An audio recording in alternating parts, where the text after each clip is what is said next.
Ini ya mama Jo emamo akwaba ahaye TVXYZ ene eye kita unsabu sumengni da toso eye du enum uhwe ene de ya ene ye branda na eye Gumbe show ena ye de erebramo fitisa break up him se non du ebebo niama abang no aye niama abang no guso a oreye ene ni abang no ereba beye abebua omanga na kanko intina yati ha ene anadwofei midindi Akora Kofi Darko me ena na den so meri de dwumade hu chia me metine mu ama mu regular host ohiniba boama banie ne metine mu ama no enti ena de yanga betena se no yenim say yewra John Dramani Mahama aninam eye Western North region eye atoye tifi mantem niema orekwakoye eni niema waye nyina no ye de hunsem ebebramo ene de ena anu ansoso ena abankro ya no esan say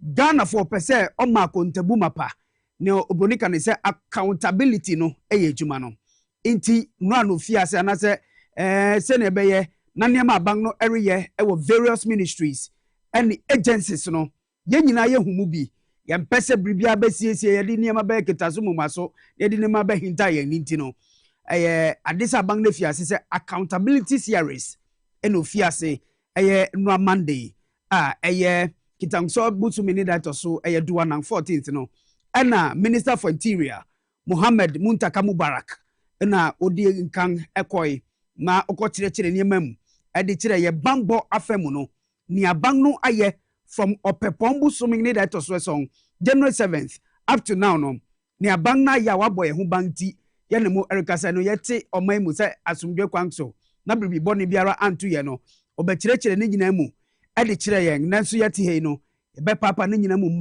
maako ede amamo na monya mu hunti ase wom nia abang no aye ntiawo otimi da na ho na police fo ni asrafo omboye ho bang no yede mu nkire mu nyina biom ebe san abramo na nyankropo ya dum suso ochina another minister so be taking in turn ewo omampanyin atenai na no so nia worriye ewo ono so na aso no abeka kire yen eyowura John Abdullah Jinapo or Minister for Energy and Green Transition. Etikwanga ofa so a 50 January ebepimile ene ochena enyinam kane na tumi agina ne nanto no ochena no nso obeba ba beka ne nyina ho asem ede akere yenti no nso so no yebeka ho insem kakra ede amamo ena yan conversation ne nyina no anase esem titiru a yebegina so ebeye se yem potema yeti won kramantema titiru Greater Accra region ye focus no ewo ha akwanga enye akwanga atetew akwanga ni nyina ase no anamon beg na bang no oritu afa ho ene opanyin a won apa no so no no mehwe so se ye de free bekukokko eye district municipal ene ve local assemblies ni nyina ye akwanga enye wa Accra ha no ye betumi ahwe se ye besiesi ede amaye no ono ene ba betena se ye ni no ebenya nkomotwetwe ewo man no komo segment ni so ewo ne de ne fence so no His Excellency John Dramani Mahama, and a Minister for Government Communications. So, Felix Kwachi Ofosu, and now what in Zambia Bachemu say, Nieme biaka kang anasa banga hura wanga ba wanga ye, nanam sumo mangno yanga srisika chuchuri dino. Jema bang no se debi, sadini yen timi tonko so, anya sadini bium. Etimini uruka se no, why se, famungo fuel, anko beshe government appointees.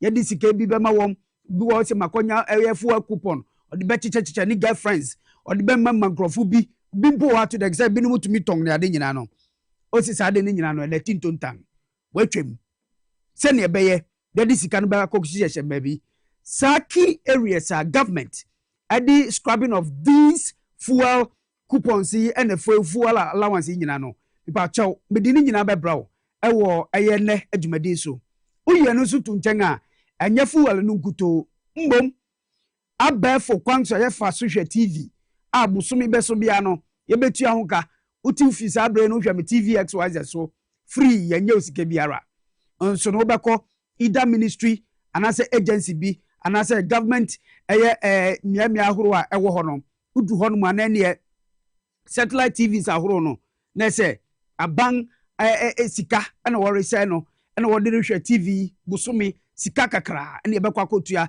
ede ama these TV stations no eno so abang kire mu se tintontan no so wetwem not only at the presidency but then all ministries and government agencies send ye be asaika twitwiri di no ye be jani bo na yamfa sesika no enko hihye other areas ebetimi aboa o mangana yampuntu ehusem enti no ene nkomo ene de yeriba bedi ewo ahanom na wo sansem kro na mu no ene mate se eye adwumayefo kabomku won akasa fa ho I mean His Excellency John Dramani Mahama ene NDC abang won timopo ni se niama bang ni beba di beba nyina no ye nyina ye nkyere ye adwene wo ho se ye be kɔ ne den se enya ni se bia na wom so on adwenkyere no anase ne wom hu ni se bia ye betumi aboa no well bia betumi aboa nti won akwanya na mbom eno so yenso ye wa adwenkyere a ye de ebema won ewo na Gumbe show so ene a eye branda kita unsabo so men ne da etosu eye dunu memu akwaba na me ka o se dwumadi ye stream live ewo Facebook ye wo eye Facebook dia na ye TVXYZ Ghana TVXYZ Ghana and a YouTube also a XYZ broadcasting hono munyina ya streaming live ewo ho nipa mcho na dwumedin so no watene tene niam bia osusu aye ya be ye wankasa so wadwenkyere ewo niam ya be discuss no betumi di abra yen na yen akenkan ne nyina eyo manga na kyekire ye enti no esu no wadwene na me ameti ansi so esu no ma adwene na ne nyina nso nkafu ya no Chief Executive Officer Adima Youth Employment Agency Ro Malik Basintale ansa na meriban from emu no na wetu anamong bia se be ye na Ghana mebum benye adwuma ye enti sa na motu a wetu sabre no ye bebo ye homoden se betumi arechi won e wo phone so na ye ne won atwetwe nkomo ye bisa won kwan a wo mo fa so ene mebum ahe ene ye be fa won se ne be wo betumi akoye adwuma esan se wo mo bai se wo riba be som ye enti wo so wo riba be som ye ndia anamong na wori tu no e wo se ye hu ne edi mu kyeremu nyina ebramo enti oni mintina kopim se no ndu bebo meeting once again at the Akora Kofi Darko oni mintina nembom ofa ye ngadu so ma metwa me hutia na me kopem su binum ye ba ye da dwumade no be hihye so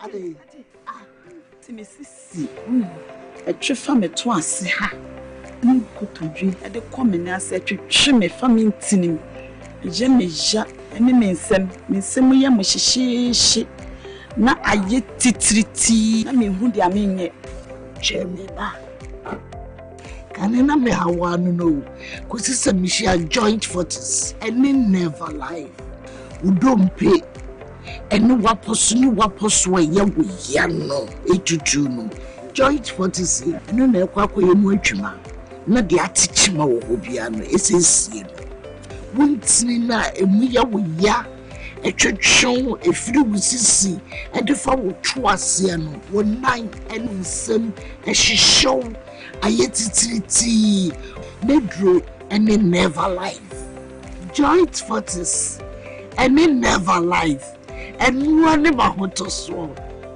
MDA ade dedie nkratoyi yi ato Ghana, get ready to win big and live large with Mega Cash Lucky Box, the game where you could walk away with instant cash prizes. It's easy to play. Just dial *426*5# on all networks. Follow the prompt, pick a lucky box and reveal your cash prize. It's that simple. Win massive, up to 500,000 Ghana cedis. Don't miss your chance. Players all over Ghana are winning now. What are you waiting for? Dial *426*5# or visit www.megacashluckybox.com and play on our web portal. The minimum to play is 5 Ghana cedis. Your lucky box could be holding that big cash prize. Mega Cash Lucky Box. Dial *426*5# and win instant cash today. Don't wait. Remember, terms and conditions apply and is NLA approved on the Caritas Lottery platform. Hey, what is someone you doing? And no money who say I can was a new. Who can papa can see ya no baha, none in Nasa Tataya or Casano didn't Sakatana. but we are doing since papa no. Mate de mo kan nyina Spanish garlic mixture and then the capsules adaroma and na mama pomodre sa no. Wow, why you nice and kasa Spanish garlic mixture and then the capsules. And yama why you come pa. Eboa mo boje dia fusani wo nipadua no mu. Na aboa sisasabro awotutuo hypertension ete cholesterol so. Obi otadwo so antentem pa. Gas gina wo yam. E ma akora amane mu hu ma fichi krom nyina. Etuotwa. Obi akora wadware wie no. Afre na ne ho ye ne hene. Enti aso Spanish ginkgo capsules hana. Spanish ginkgo enu de ye nwa nura. Watwe free ginkgo biloba eni soya oil mu. E ma wadwo mu so da ho. Martin so say yes anti-aging and ama good retentive memory. Na ye ton hene. Antec Herbal Center for ene na pharmacies chemical herbal shops. Enu an say mo frɛ 0266 11 41 11. Apemfu abacho mo manufo no kwada wo ne mfiedu mienu enka ho. FDA agi edwedie krato yi atum.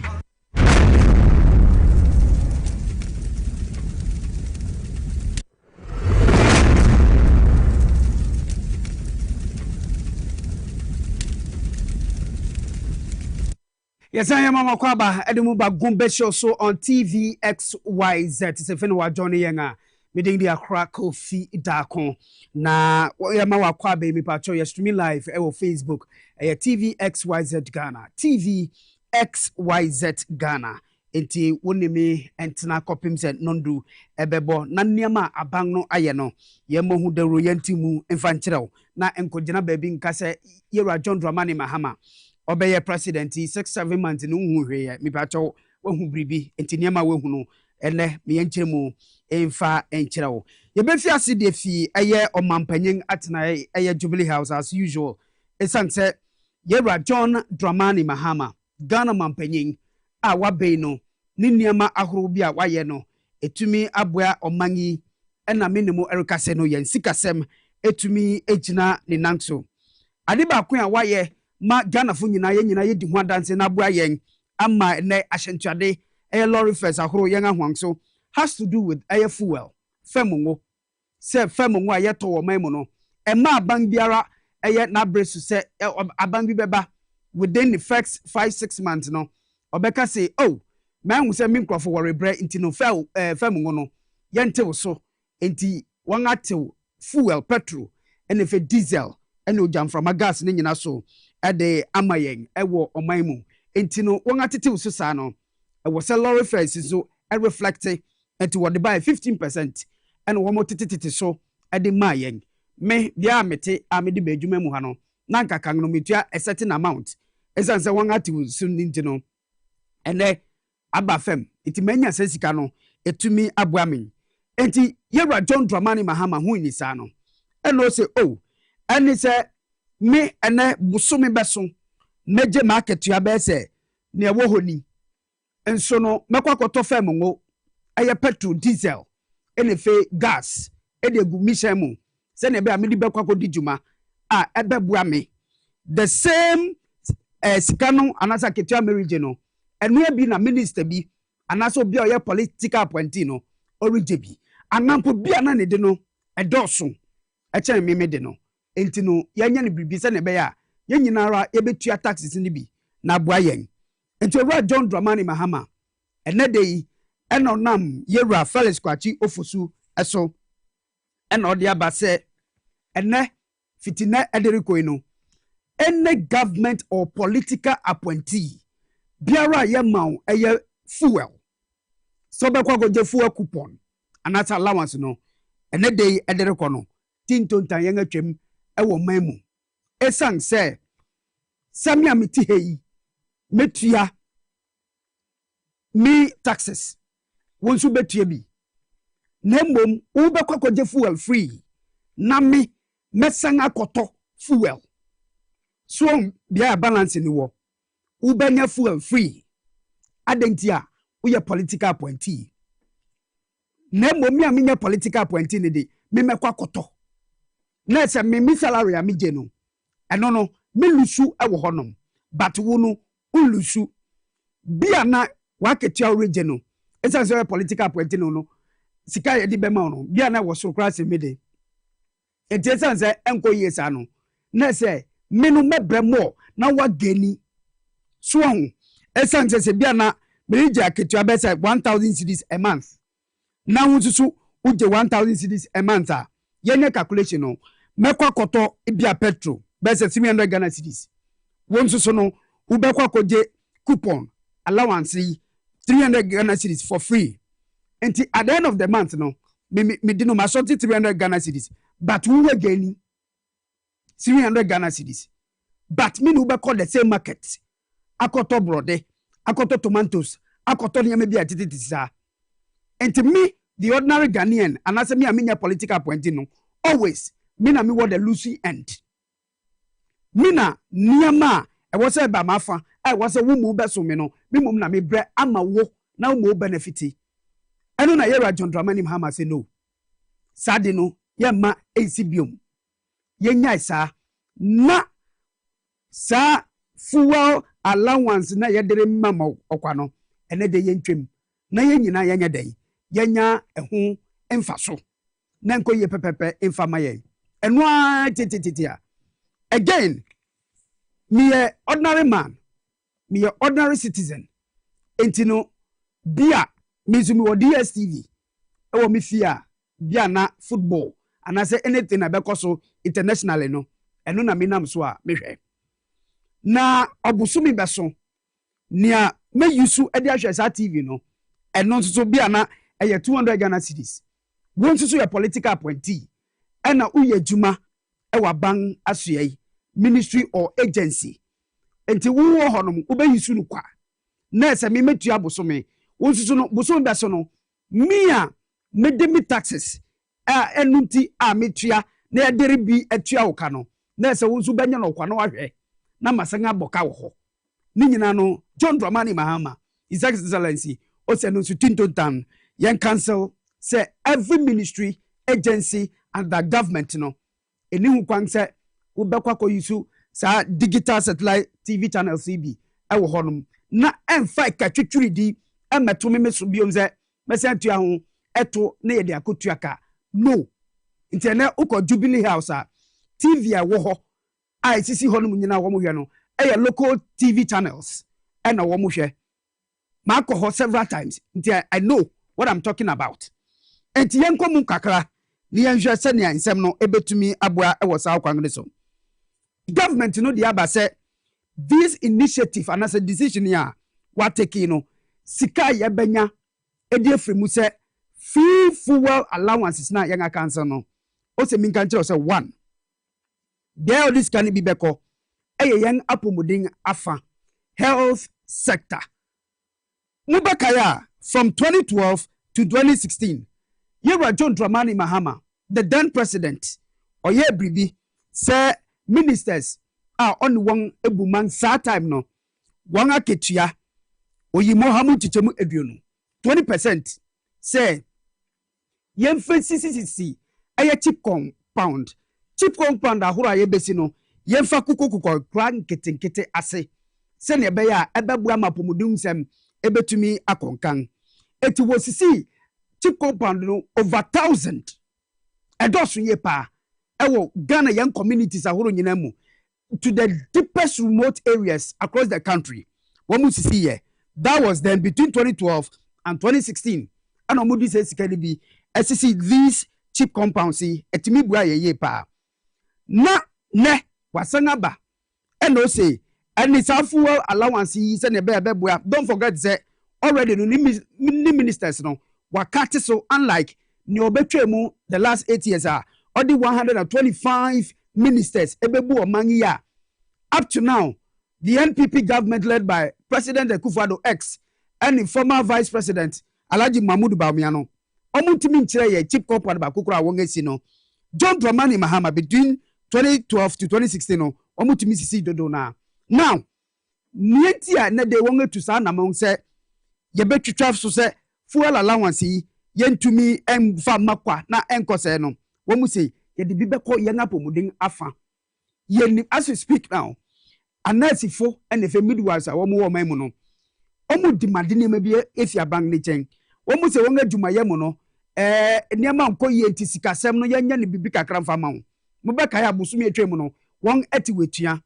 etisasika bi ene edi bekọ akọhye ho enye nu nkuto yenti compounds wo ho no yenim se ye behia eye adoctafo a wo mu so wo bekwa kohwe ho eti ye di sense KB enso bekwa kotua wo muka me no rika say no from 2019 edereba abangde down no yen nuanom a won akọ entity wemu a won etumi awie nursing anase akyerɛkyerɛfo no bɛpem na dodo na ɛwɔ fia me no Erica say no enya de say yan afa won adwuma mu a ehu behia say ye betumi ayeden afa won adwuma mu enti sense KB ene ye de be fa wo a utifie a ye mfa wo adwuma ye minim say won mu dodo na no mu wo fie enti ye de sense KB ebekukọ ho enti metu ho no so ade ama na mom meko ahamane so na meni owura Sadiq Musa ono ana ye corporate head ade ma youth employment agency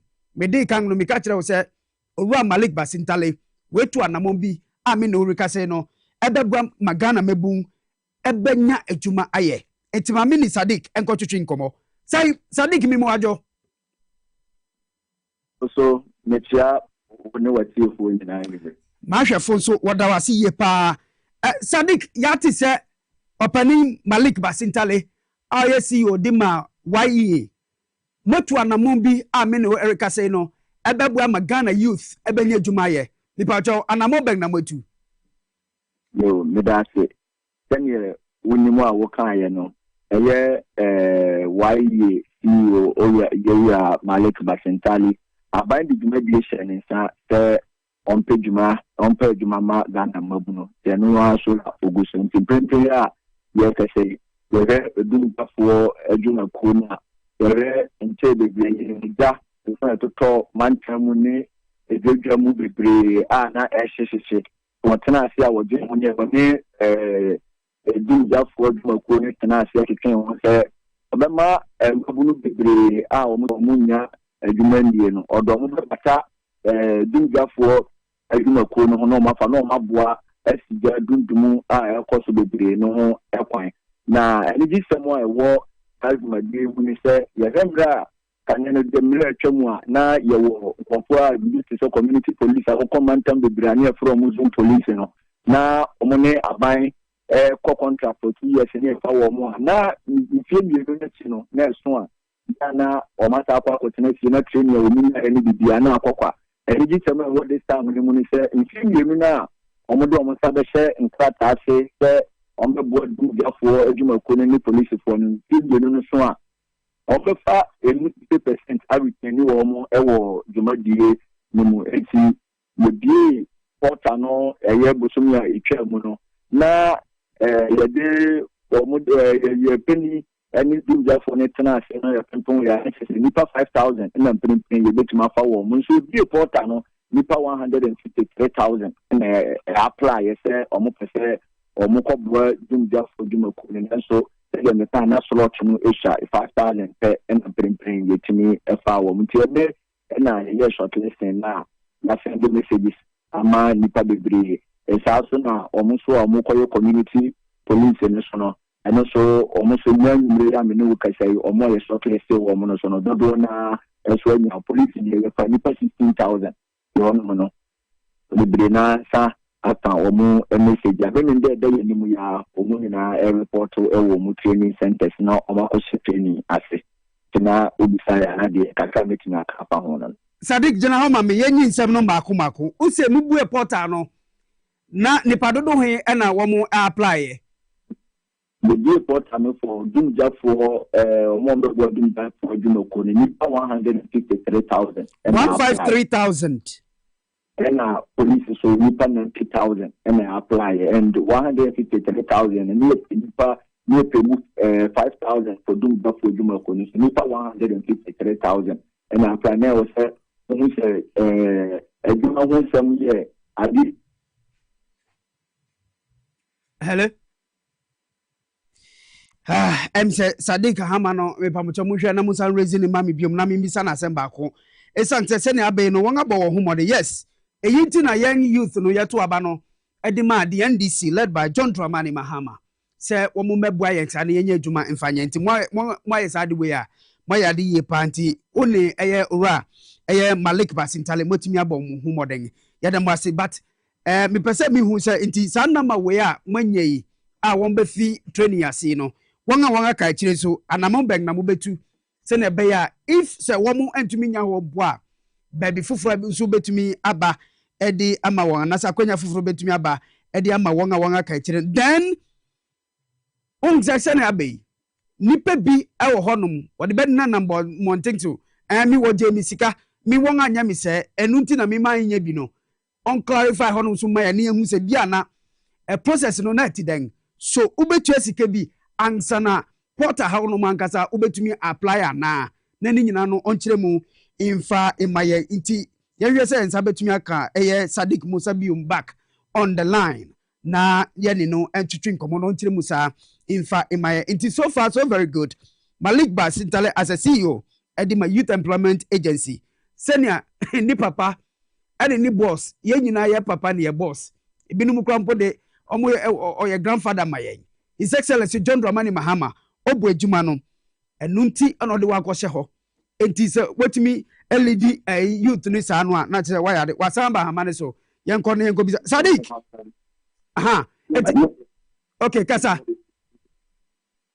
me pacho me wa mataba so Sadiq mami bisa o wonga wobeko odumja ho no mu a na me na mo hwia no dodo beka echi no wonga wobeka no wo so any option e wo ho ma won no me da so ye see Yura Malik Basintali na wonim say how nyina ebeba enti na me bo a na wotwe ebe yanimu a eba besimu osade ni sabeshe trata ase na wone Ghana prison service to assign contract for osa wudumadi bibiri a wogusu yo community paramedics and also enche bia obe pa ho ntoma owo immigration service custom service ni nyina wo da yanimu a enche bia obe pa ho ntoma enti nyina yesa wo bibisi se obi bibisa se na ye graduate for no so because ye sha we no am say we dey target graduate for no omo school no bi omo ko do secondary school ni adade nto bi so bibisa se na omo so a omo ko university ni ade no ye wo jumadi bi a friend graduate in corporate supporter no what target say omo wie university ni ade no so anti bebre obebi port ano na no so na ya form ye wo teaching assistant for so ho no mo a embosumi ye da yadimu ya ye bi support ani nyina na omo a ye sawo Arabic model ye NDC manifesto na ye mampani e kan wo mu se nkramofo teacher for mo kire ye makaranta ne nkora ya de bebre no kana ko voluntary work no mo ye ntro mo ka omo nyina Yura Malik Basintali wodo bi ba ya bobu omo nyina obi no o se ye be fa wo nyina na ye osu bi aso obi a benya takra na ho cha abada na die ko mu nya ade nyina no this time around no so repeating so mo apply police ni fire service na omo nya no ni person na wa fi de pesi so ka chiro mu nyina so omo ko makoma to busu ya da ye ni ya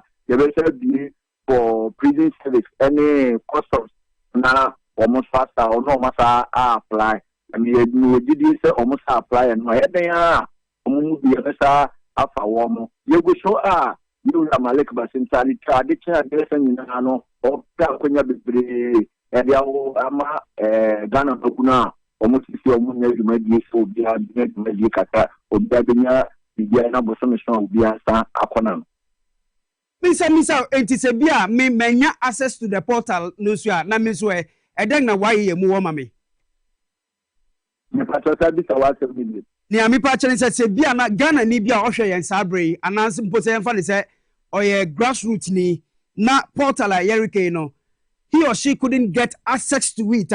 What happens to he or she? Say, ono so benya kwenya. Me adom ko district bia manten bia wo man yimu a why ye wo office e wo hono mo a ye bi portal no ye kire to ye site ni bi bia ye announcement for on tell bia say wa portal no ni ana wuntimi nko online ko registration bia o de nante ko why ye district office bia wo impesha so bia wo pa your district offices no wo hono mo ni ade a on the boa say o me registration am nti omo ameka say omo apply a ye fa wo mo no enu mu nyina anything ko portal ko e dinga nte ko the office on mu state ko ma ye district officers e o and the boa ye registration ni bibia e so you free but say the general fee so sata actually Ghana Babu be a will say me be a why you do my dear young one aspect in a bed why you discuss. And this will be from where who apply police and fire assistant and one city book any a year report on ya usually operated upon and the more to see a big deal in a big free and this can be the cool and poor. It will be horrible. If I watch a honeymoon, Eddie so it means that Ghana youth are honor, Obia, and it does all woman say, Obenya Bribia as far as the NDC government is concerned. I mean, there would be a penny, I am a leg entirely or man, Peninato, why the office one of my said, in this time, I declare yes, in one and a bit, to boom, and crank Juma 4. My phone near the beer. When you so Obenya for Bakum, you be a Magan and Nipabu be a man and be an addiction. Yes, and on one more always said, here, you were more to be visited abroad. You didn't say a system, I took no beer. And this I didn't want to say, Obi to find a cook myself for your demand. Yeah, they see now, yeah, the work abroad, and also letting go.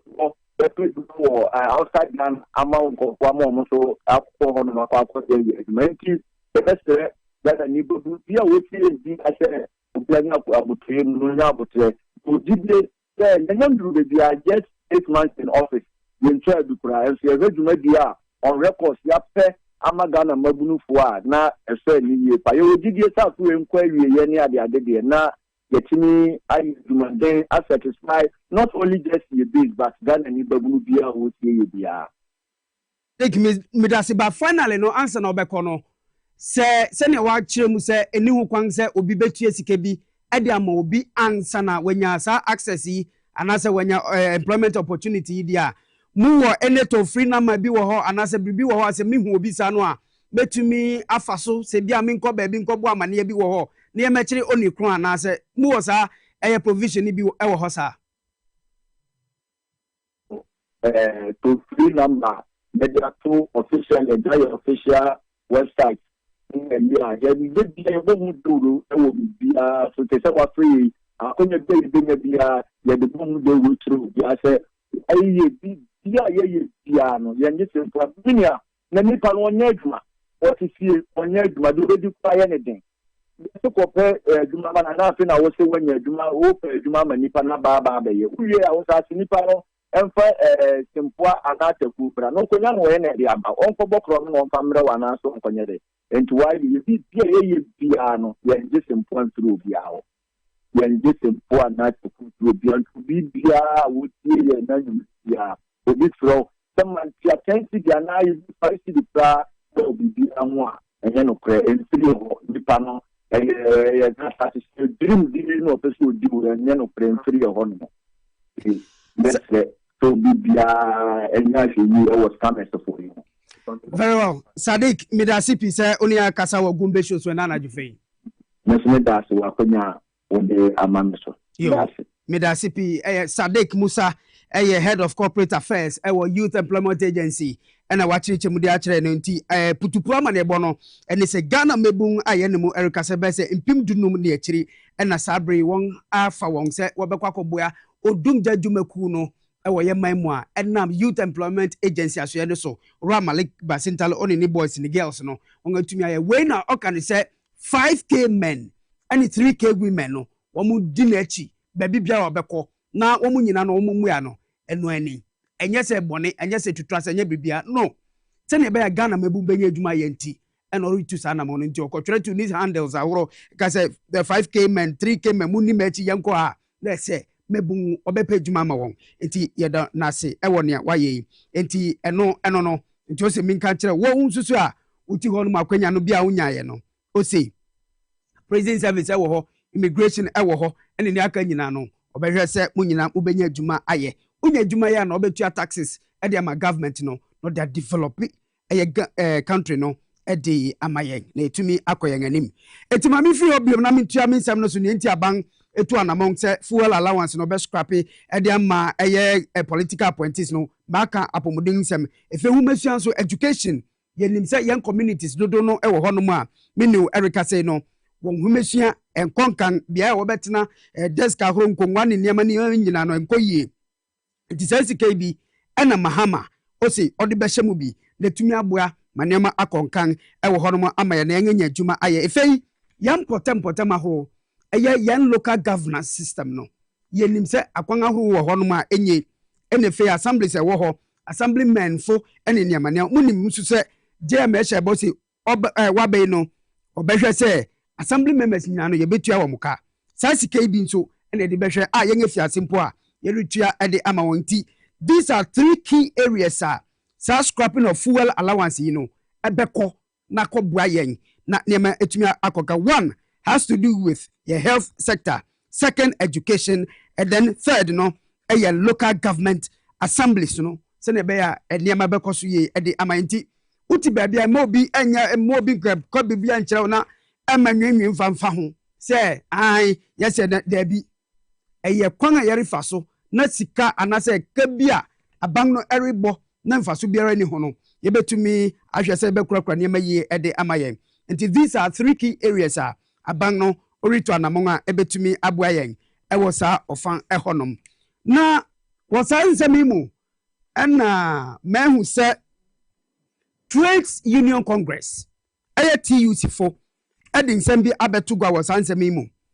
This is one time I worry car or Joshua answer on Secretary General Edima Trades Union Congress. This is what he's saying about the scrapping of fuel allowance. He says, I'm quoting him. He says, scrapping of fuel allowance could affect productivity of government appointees. This Americano. Also say a bank say saa fuel allowance we twemu no ebetumi enya nsusuaso bone ewa bank appointees anu won ere adwuma kwan obefa so aye adwuma no it could affect their productivity. Already so answer me mo ajo makra me jede se ompo mi ye papa eye tititititi ye wo man mu ana ye benya bank bi ni o mampanyin bi a se bi babi bia obekọ wo man mu no ye nya whole V8 se wodi na akonwa besim ni yene ato eyi fuel egum emfa ni tinko akonwa ni keke nipa ban no basam bi so beka because of akonwa ni nti emfa ni chinchin tinsi fu manka se ye resensika adata mo anka se Ghana fu wo wa ni adwuma ye adata mo anka se mo adwuma fu mo wo ho no mpo na ne ma nko ye mfa ma na wanya bangaba. And I will say, first of all, my appointees, ministers, from 125 no, midaba 60. Secondly, sir, nyama boni bia ye presidential staff as a befa wondodo no, and then so JDM one so government communications, even at that time at the office of the vice president panel, we have about a year 25 to 28 people at Baumia office. They come to President Akufo-Addo X then. No money communications and both the vice president office and that of the president office no one more communications so they are less than 17. They are less than 17. And then JM Asanse and he said in Emasifa Erikono more political appointees no ebia na Friday nti esem say free fuel nti allowance nti no ubekwa ko jebi and what to shengu di na baby say bi niam mfaso ni una dere yeye no o say enya bi no you are there telling us say it could what affect the appointees their productivity papa ehifana udi o man require then na bosa mu kire aso mo hu adipa was adi mu say enu mo betimi agba ma wo dwuma ye ni mpo ubefa ti say oh why yes adi we dia anka onfanfa dwuma fu dodo na namunya Ghana fu dodo nya dwuma nye but you are saying so emotional no you are telling us say self-fuel cancellation no nka monye na nka yenye ni saa na as usual ye business no yenya utumu saa no bia nze sika ni bi John Dramani Mahama in 2016 2015 2014 13 12 no it is not the same John Mahama in 2025. The reset agenda no kind no enema ni bini. We should do things right. At least if we not get 100%, at least 70, 80, 90, no, we should get it right. If you also say among when you into you are telling us how I do we bet me affect you. At the end of the day, I can say political points, you know, Olukwako did you maybe a bebwa or magna, me a mo fuelo. No, near me be a ubeya and wounding fasono, and no richre. Oh, eto de bia, ujini wa anje no wako kansem. Ulajo so ansa, misraw. At that time, no na ukoya wo honum, TUC honum na mushishe ho. Na mushishe honum. COVID by kwanga wafa ye sika di ye concert ahoro. Mwanka hu hwe. Ene obi eni to anamon papa mu se den. Papa jai why? Ye nya amanyosem. Sanka John Dramani Mahama odwene amanyosem hu a. And I'm telling you, senior yani Sadiq kasa ye achem se Ghana mebu na anya adwuma ye no. Kobefani say he will rather appoint NDC foot soldiers. But onyani sa obu porter no, every Ghanaian is a Ghanaian into be apply. Yanye yimu. Unlike even Mutami Nanze yano, ubaya no ya fa police for crowd but oh won't worry and you see wonga quantity we mu wi enti commission. And then yes anetibium. Munya sa nya atwum nema no. Eye nya atwum nema hypocrisy munya nipa yade na yaye mo na baso. Munya eye nya atwum nema ene unya adwene e wasade wehu jai kra. Mami tosun komanim e higher Gumbe show on TVXYZ. Mami komanim e wasansemi mu na mi konsem foforo mu. Na munim se from 2017 bepim 2024 answer na yakoto aba no. Uye Ghana ni na ko gentitewe ewo bia ye betete so ba be ye okyerechire ni teacher enu wi a aban ni say ene je se ukotwere nsohwe licentiate exams. John Dramani Mahama promised say yeto abama no be ye omampanyin a that licentiate exams no is going to be cancelled. We patch on to screen this on family. The current Minister for Education, Mr. Aduna Haruna Idrisu, and waka say, wa other NTC, National Teachers Council, say, fine, Edrikoi answer aya August busuming bedru Edriasano, and I said Tinton August 30th no, and the licentiate exams, younger trim. Younger licentiate exams, simple cry. This is because and then the then administration Kufado ni Baumianum Naponum Educhum nom Niama Wabe no. I'm wearing essence woody sikanitino. No one yakwenya enfa employ a church Wabe a teacher training colleges ahro. Etienne Yan say Yanka Pono. Nianka se only veterans or Ube pass no exams no all right. But brother cultural licentiate exams no one has sakache wonga fail. Promise na yero John Dramani Mahama diamaye no. And no what deliver diamaye. On simple kwa wong se dede bi anko ho. Yenga anko bogwe bi anko kaze ye beye hu de dezege no. Yenga anko yes ade no. Eye simple kwa and abang aka no. Entene uye student and as uye teacher trainee. Now any of the colleges ma na one who's had the way and then never catch it. This should tell you say and indeed among Ghana yawo akandifua obe to me etu sana mombi say ya ebe to me abwaye enti eye simple share humbo ene wa deliver e dia ma kama he promised us 60 ministers wa deliver until recently last week ya nanka eya nanka 56 impo until Nanzea on the phone nakano ebeka ho o she ogbosi oba nema nkoyi obeye and as I speak to you look at young enyinam kanea hu nsem energy hu nsem etiden kanea no gina ne nangso 247. This is because the government of John Dramani Mahama is working.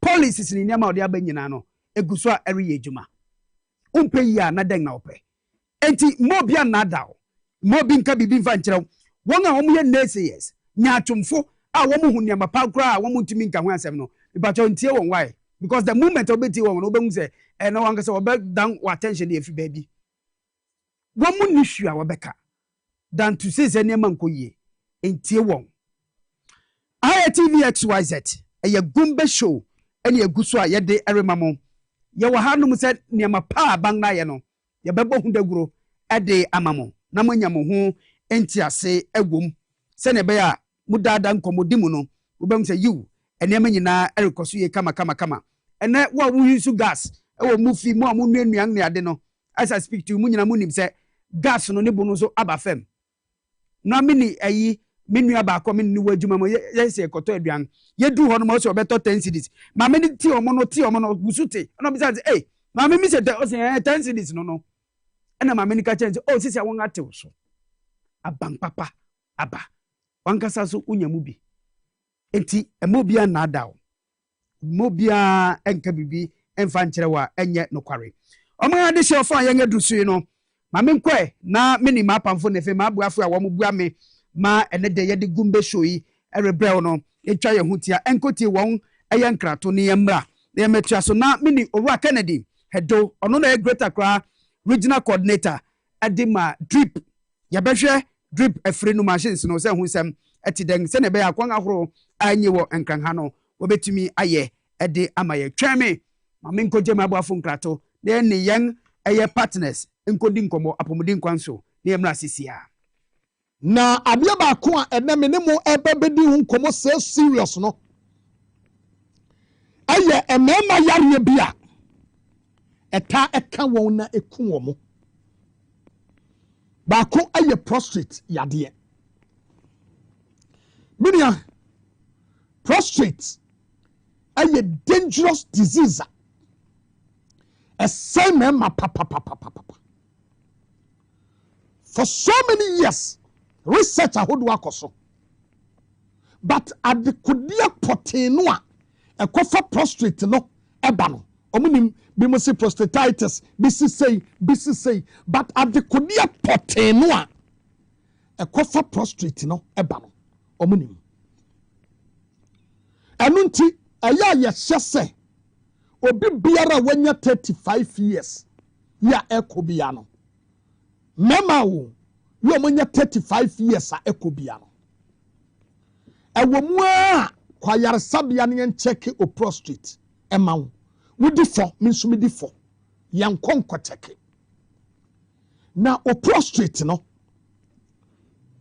etumi ekatare junso ni gina mu ana yema ejina mu ana yema junso twa no ensuo ni gina mu ana yema na wo so kodwonso enti obi wo ho a anadwo de suom baako otumi jonso 20 jonso kano no wanye ne ntem na ne ho asai tie nkomo no amene udi ne yie pa na se ne nsoma wate empanimfo se bambo atrema eye chen ayaresa bokiti na woni pa bia wote asase so a e wo se uteki wa pomdin so serious abi before enye yenya because said ye se wo ye no omode eye asa ene enuomanuma bi ana hye yen enti ama ya pomden no yan take it serious see yanko hospital no because ye nyini na no ni esuro mpane ye wo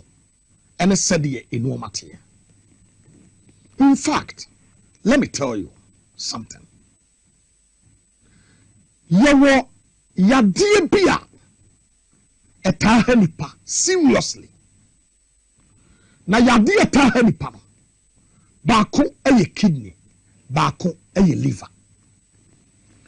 Na sɛdeɛ nyame bɔ nipa no kidney nte sɛ ani, nte sɛ hwene, nte sɛ ano, nte sɛ wɔnsa anawuti yɛ yehu. Na ɔde saa nneɛma no de hinta nipadua no mu. Enti sɛ biribi tɔtema awɔ wo kidney ɛne wo liver ho a sɛ nsunsuansoɔ no mpieyɛ ɛwɔ nipadua no mu a na before sɛ nsunsuansoɔ no so bɛba no na adeɛ na say beyond repairs a woyɛ ho hwee a ɛnyɛ yie. Na saa nneɛma no nti ana ama doctor pania wada Solak Natural Clinic no wadu do mo sukwa akwakofa no ma papa e de abase e wo se obia kidney ene ne liver oheni yi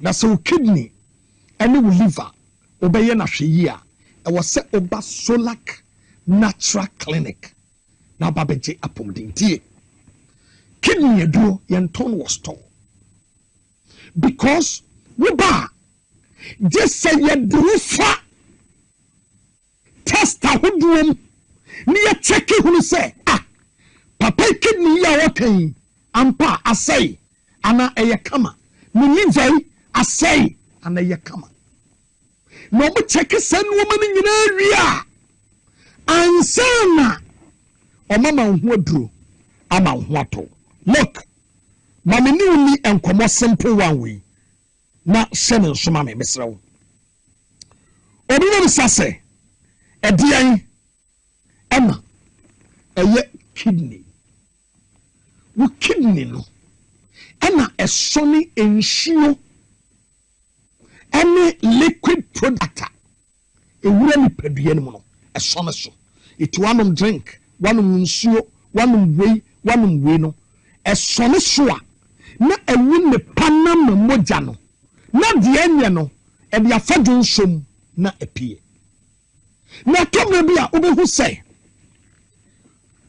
woni pani bi ha ni kidney na damage to the skin say ade a wase eye ne jonso ma eba no enye obehu se etani padua ne mu etu obehu se ne furadoa ontumi nyonso ontumi nya ne ho hwe eti eba ne sana kokopie mu abi akolemu a yasedia de oto dialysis no adwuma eye ne se ye do koto afidi a eno na eba betwe dwonso no ensuo no a wonom ye tani padua ne mu no eno na eba betwe sanu mafin no a ewo ni padua ne mu na ni padua ne ho ato minia sa wo sa tibia ne mu a Solak Natural Clinic na be die pomden ebia wo de no adu critical point to say what the dialysis so and the dialysis wo da so a ba ko ye 499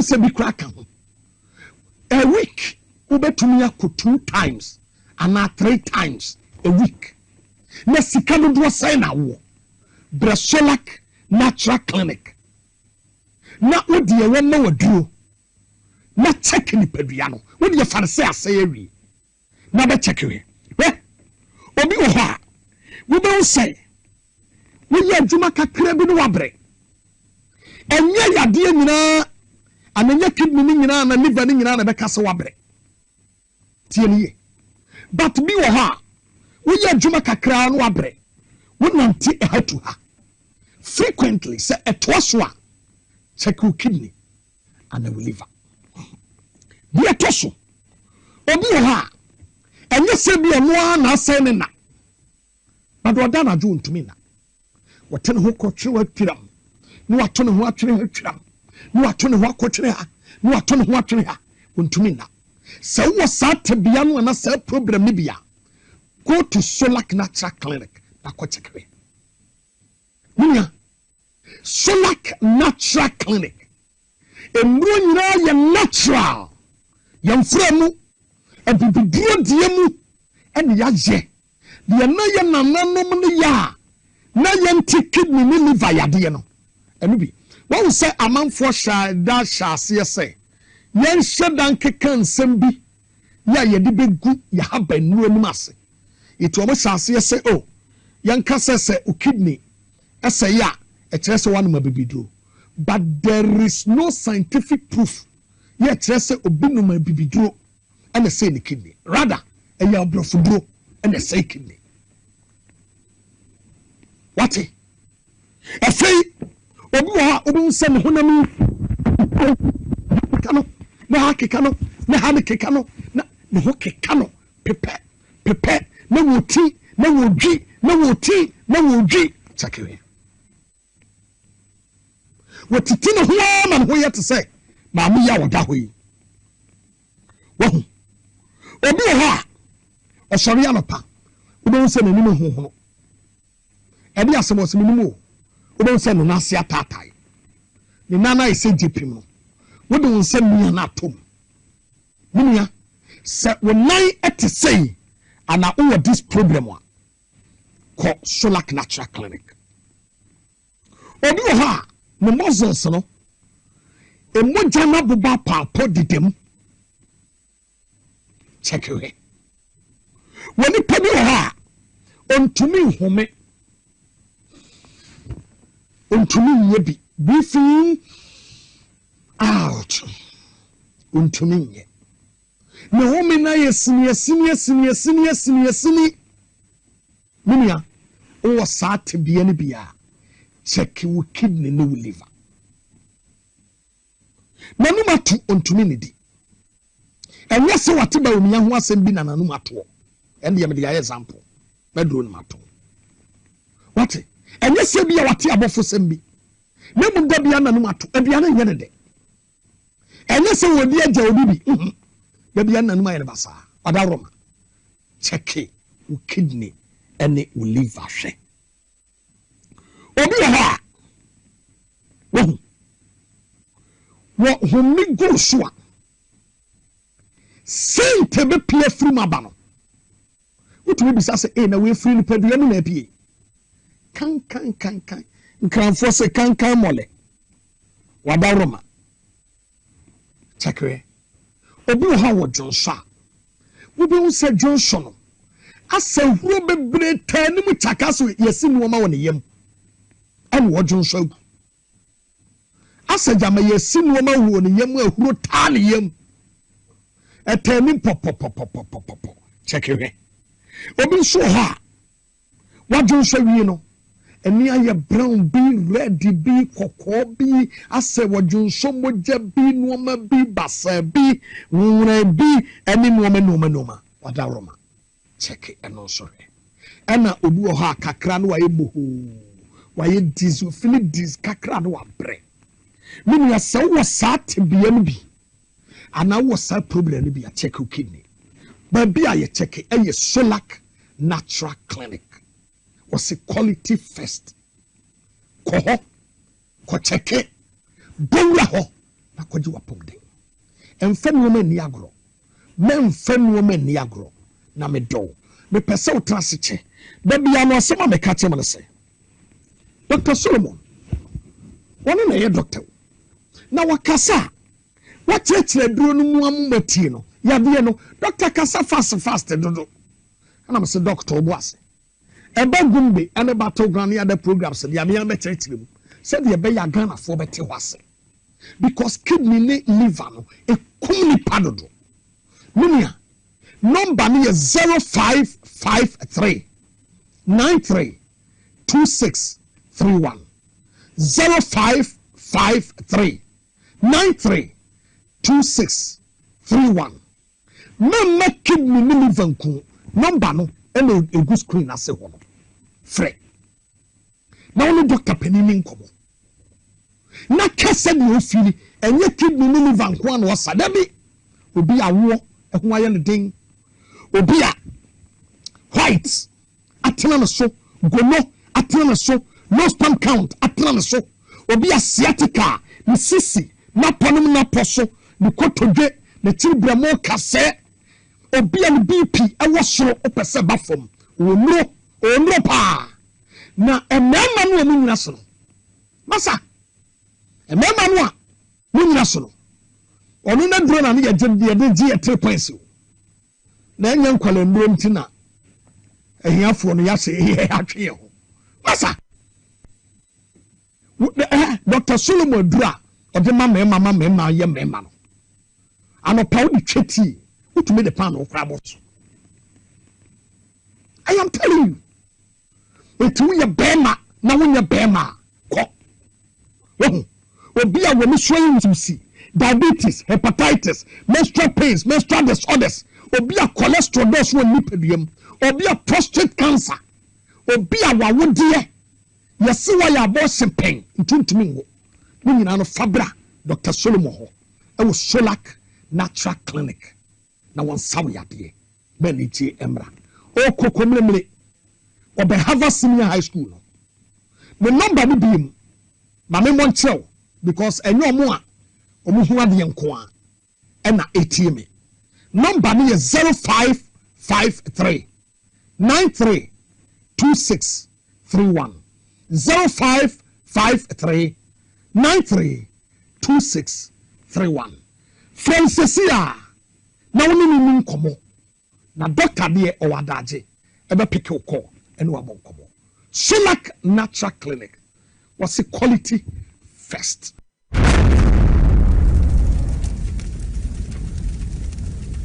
Hi. Now let me tell you about Safari Valley Eco Resort, the first of its kind in West Africa. Upon your arrival, you are introduced to a butler who plans your itinerary. We were surrounded by wildlife from the moment we entered the eco park. So many activities, all in the same premises. Visit the gym or the stables, they have it all. At my break, I'm able to practice my putting. We also went fishing on a man-made canal. Our tour guides taught us so much about the wildlife and how to interact with them. They used only electric vehicles here. This creates a serene environment. I'm told it's over 1,000 acres. My cabin here sits on 2 acres with a large terrace space overlooking my private swimming pool. Now this is royalty. They have their own farms, thousands of fruit trees. I can also have my lunch here at the waterfall. Quite a beautiful place you have here. Visit Safari Valley Eco Resort in Ghana, bringing you closer to nature. Obrebo eye ejumada. Ebwa eyam eduane. Ebwa eyi insa free ni peduani. Na ebwa woni pedua ma etena ho yi. Nanso, woni mi say niema a yedi na ye no. Timi ma brebo ye ejumaden sempote. Mehunda. Me brebo ye juma pa e bia se mitumi bibi bo me brebo ani and wanting about the left from the Moses Clinic we have also about herbal food supplements we see the brebo ama e ye juma yi ye juma fatopa ye ni no anopa ni anwumre na eboa ma brebo ye juma yi sene be ya e betimi anyam aduane a wodi e sisi ni aduane mo e yi mo finsi ni eno na me brebo kia pa Obenya Left Kid wa pharmacy herbal shops ni supermarkets a ebeo se wo pedudo so to a fresh 0244 068447 Left Kid wa wo brebo wa wo ni pedua Edru yi enye ma apemfo e ma e ma omomanfo ne mmofo a wonya mfie dumie FDA agi dwedie krato yi atum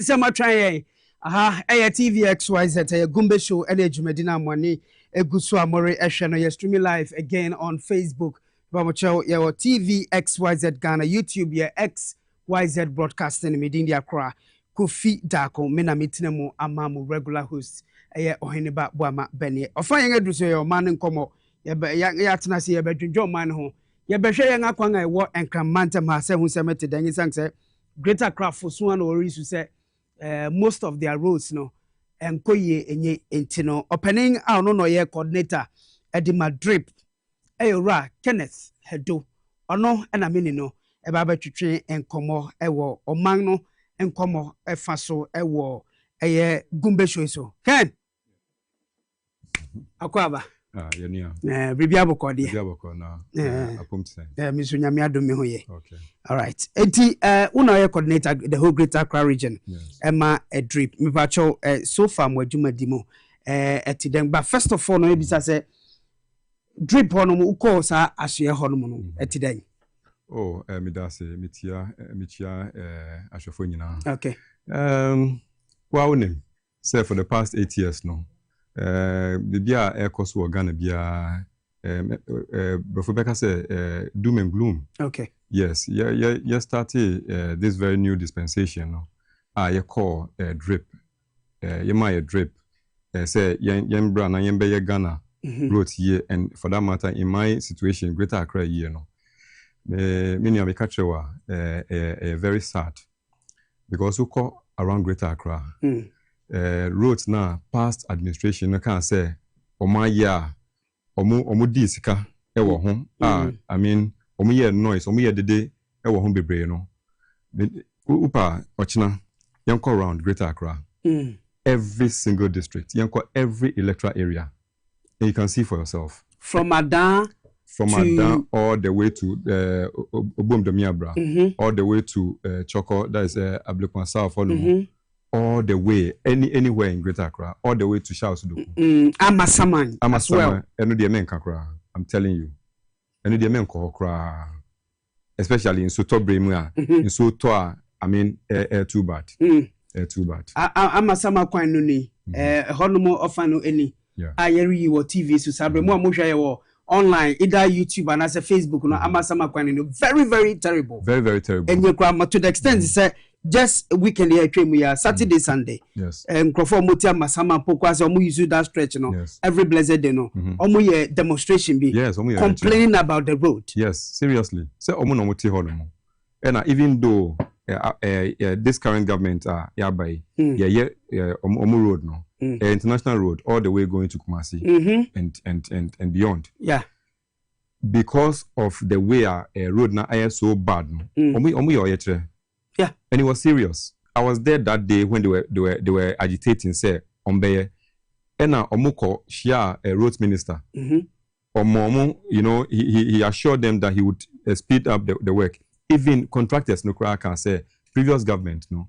Omomo muske so omomo. And baby Omaye road no ekosino. They want to stop. So that's why they went to meet the roads minister. And he came in to assure them, say, government memo musika mama tuaso. Wow. And the pressure that came from the residents no, uko honuma kwai hon, woma mutu adie. On say amasama market no. Yeah. Abakwai no. Yes, abakwai no. Both sides of the road. Now, I mean, when you see the woma mutu nyama ewo honumu. Any drivers are omu parking wo honumu, omu load. Any who call on police for Jinaho? Omu directed traffic. Especially be over branch po ako Gan West Assembly Hall. Yes, Assembly Hall. And then to the police station and then to the fire service station. Just check the police men and their uniform. Yes, too bad. Too bad. So our mandate is to augment these things. Government area no. And any small task, but we are up to the task. Okay. So you are up to the task no. Yes. Now since you're more challenge no. You're challenging. How do you intend to solve it? Okay, first of all, this government led by the President John Dramani Mahama is not somebody who complains. We know him. He has been president before. He lost power. He was in opposition. He was not complaining. He was giving solutions to the then government. And they were not even listening. If they had listened to us, even 1% anka, is it surprising that as we sit here today, from Monday, we started doing accountability series. Another one. Yeah. Just 6 months into government, achieving Nyoma Bebrea. Ghana for. Wow. The president is not a complaining president. He's a listening president. And in Nyoma Ghana for Kanye in the past 8 years, Obi and Jan Tumuno, Ono Oba and Wajatum, and he's working on these things. Our boss, the boss of DRIP, that's the national coordinator. National Honorable Nila Tivandapoy. Former MP Ododo. Fantastic guy, fantastic boss. And I greet him this evening. For my mandate and our 1 year, first of all, make Ghana proud, make the president proud, make yourself and your family proud by working diligently and solving the road issues in the districts. Now, another mandate, say, all the district coordinators, I be training them very soon, 2 weeks from now, I be training them very soon. Anybody who misuses government equipment, anybody who misuses government funds, yes, DRIP will actually do that. And the mandate I am Ghana for Mayan, for the next 4 years no. By extension drip ediamaye no. I mean enye agro ena ye babedi wa yejuma be no. So at all. Yeah, so very soon train as we speak. There are a few light works that we are engaged in and emergency works are engaged in, but you know with reshaping of roads no. We are during rainy season now. And so no top bioma ebe washing away. Okay. Yes, so we are waiting just this month ending next month. By then we'd have trained all our operators because the previous government operators they gave them a contract up to the 31st of December. Yes, meaning it was just election winning machinery. Yes, so we are going to train permanent people who will now take up the task, and then right after that, na TSM full time. Okay, so in the interim, yes, a woman says yes, but then. And Ebanesa, especially among for whom use Pokwasi Masama and Samam stretch. Yes. This is what drivers in Omoye because of Kwangini, then soon to this almost shocks best and need to know. Yes. Or go out so beg your best 1 city all day, another 1 city back out. Yes. Now 2 city. In the interim, no. Chance be any was a Biana Kwang no, a benny bigger crazy, send a drivers no, obey me aqua back a cracker. Yes. Any was as we speak. I'm a summer honeymoon. Pokwasi honeymoon. You know, ma apply for drips help. And I grant you more. Ya grant you more. Yeah, who apply? Sometimes residents no apply through the municipal assembly and a district no. Sometimes we buy honeymoon directly. And we buy honeymoon. Yeah, who request now? Your court field no so. Yes, survey of the road. Now who scope of work I be. Yes, na ye municipal assembly na kasa. Because they have to be involved in everything we do. And then we go and then reshape the road. And tenye idea because we are waiting for the rains to subside into your 4-year arms are we are working all the time. Yes. But the thing is that for us to go full steam ahead, we are waiting to put the right things in place. Once as we came, everything has been messed up. Yes, so we are waiting for certain clearances. Sinebeya inyasa clearance now. Not Bibia akoso full steam. Okay. Yes. Kennedy Hedo, a greater crowd regional coordinator de Madrid, Onona Yanino, Eric Komono. Still a na Masama Nipokwa Pokwasi Honum, that stretch no. Yes. This is because in some Medika catch on a resident near your let's listen to them. Okay. Now Yetium near bar, maybe South Assembly, Edia Found Yanko Additional woman. Yo yachere enano on Pokwasi Masama and someone stretch na kwangni Yanko Tiwom, near Mrasisia. So bad. It's so bad to say that school children are suffering going to school. Sometimes they leave the house as early as 4:30 in the morning. 1:30? 4:30 in the morning. 4:30, why? 4:30, because they wouldn't get cars. Cars are not willing to try the road. You know, the situation of this world. And what do you want done? We want it to be fixed. You know, in April, the Honorable Minister for Roads, Honorable Kwame Abuja, told us that they were moving straight to site. That he said that effective immediately they were coming to work on the road. So we were thinking that something was going to come out of it, but nothing happened.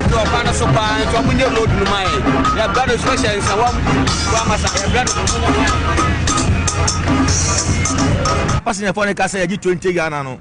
It was say as a cow now for one payment for casting him out. Ubu spring 50 million, one abeto. 20 Ghana there. It was say a pass. How many quantity we 20 Ghana be? Yeah, baby, mra. Omoji 20 Ghana. Yes. From I'm and she told you to me from Accra. Equa circle. And my fire window moon until quantity your moment share my construction ye who obia or quano subium. Machine be any quano subium.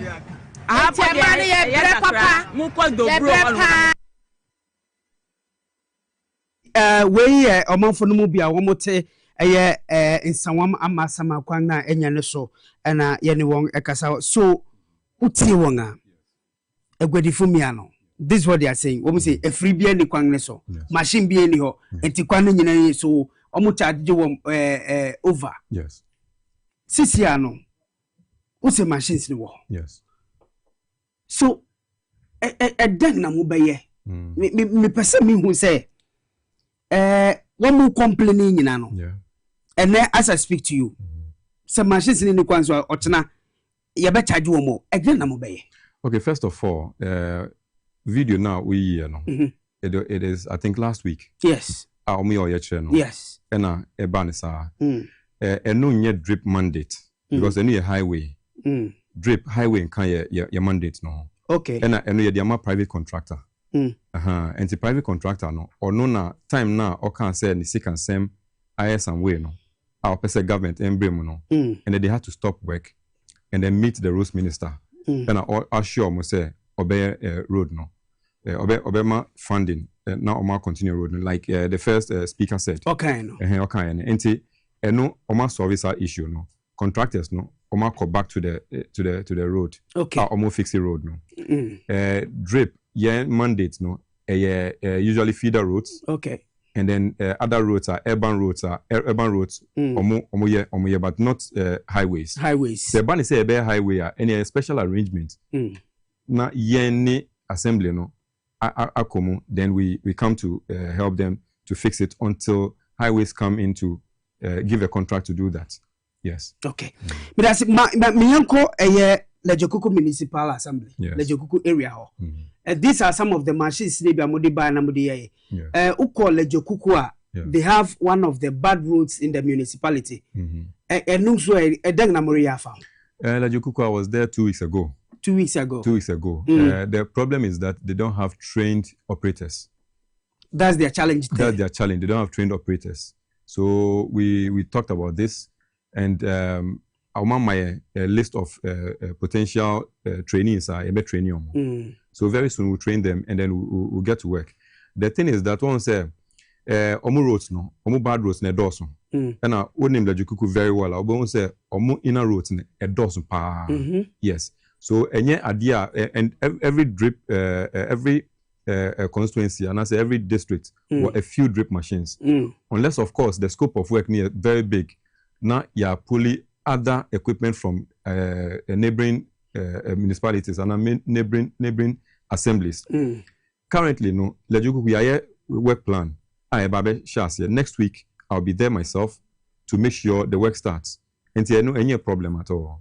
Any problem at all. Na more drip office no wo down no mo sika ya wosika ebet me aye the ebet me solve the current challenges facing me can say wosika government I budget am we are expecting it to come.